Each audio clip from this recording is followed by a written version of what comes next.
100 शब्द प्रति minute dictation start करते हैं 5 सेकंड बाद।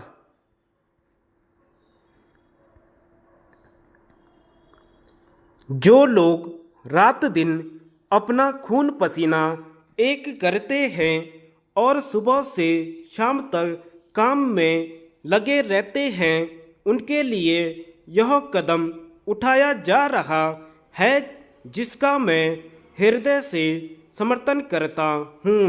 मंत्री जी ने उनकी आर्थिक परिस्थिति को देखकर गंभीर निराशा व्यक्त की थी और उद्योगपतियों से यह कहा था वे कान खोलकर सुन लें कि जो भी मजदूर या कर्मचारी अपना खून पसीना एक करके राष्ट्र की संपत्ति को बढ़ाता है, उसकी मांगों को आंखों से ओझल न करें।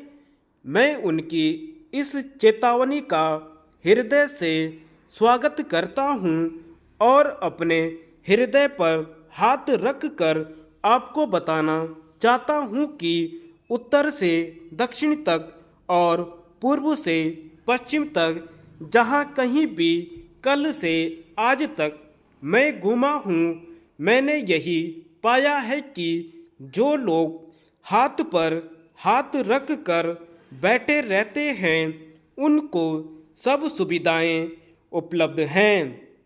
महोदय, मैं आपसे निवेदन करना चाहता हूं कि ये लोग आस्तीन का सांप हैं जो कि मौका पाकर अपने फन फैलाकर डंक मारते हैं, जिसके कारण कोई भी कर्मचारी इनके खिलाफ आवाज नहीं उठा सकते। ये लोग येन केन प्रकारेण अपना असर उद्योगपतियों पर डालते हैं और हाथ पर हाथ रख कर बैठे रहते हैं। अतः इन विषमताओं को दूर करने के लिए यह आवश्यक है कि इस संबंध में उपयुक्त कानून बनाया जाए ताकि उद्योग में ये लोग भागीदार बन सकें और उसमें होने वाले लाभ में भी हिस्सा उनको मिल सके। मजदूरों के अहित की बातें जो करेंगे उनको भी इस ईंट का जवाब पत्र से मिलने लगेगा, तो कर्मचारियों के हित के लिए अनेक कदम उठाए जा सकेंगे। जो लोग सिर पर पत्थर रख कर ले जाते हैं उनकी भी मजदूरी तय की जानी चाहिए। पूरब से लेकर पश्चिम तक और उत्तर से लेकर दक्षिण तक यह कानून लागू होना चाहिए। यद्यपि यह कानून बन जाने और लागू हो जाने पर लाखों मजदूरों और कर्मचारियों के लिए हितकर होगा, फिर भी यह ऊंट के मुंह में जीरा है। इससे भी अधिक सुविधाओं की व्यवस्था उनके लिए की जानी चाहिए। मजदूरों को उद्योग के प्रबंध में हिस्सेदार बनाना अब छोटा मुंह बड़ी बात नहीं होगी, क्योंकि उनके प्रगतिशील एवं समाजवादी देशों में ऐसा प्रबंध किया जा चुका है कि उद्योग का समस्त कारोबार मजदूर लोग ही करते हैं। अतः मैं इस विधेयक का सहर्ष स्वागत करता हूं और दूसरे सदस्यों से भी इसका सहर्ष स्वागत करने के लिए निवेदन करता हूं।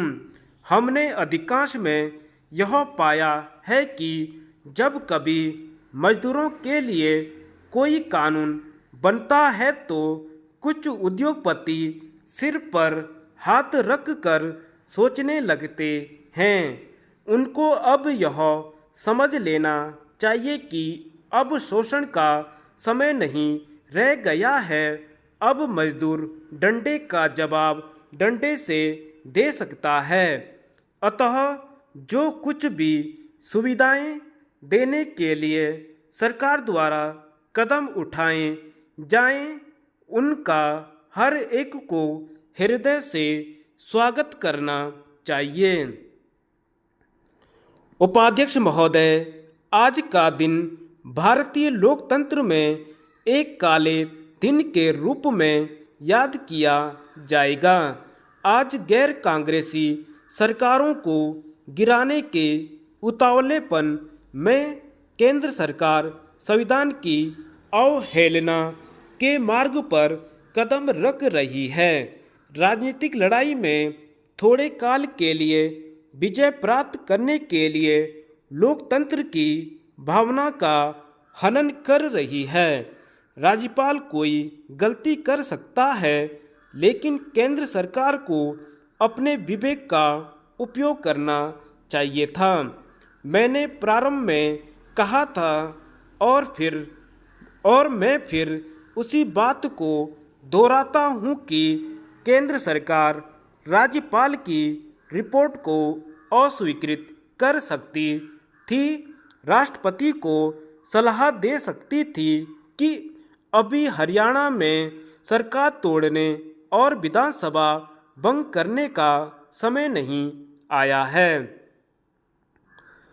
उपाध्यक्ष महोदय, चुने हुए प्रतिनिधि अगर गलत आचरण करते हैं तो क्या जनता को चुने हुए शासन से वंचित कर देना चाहिए?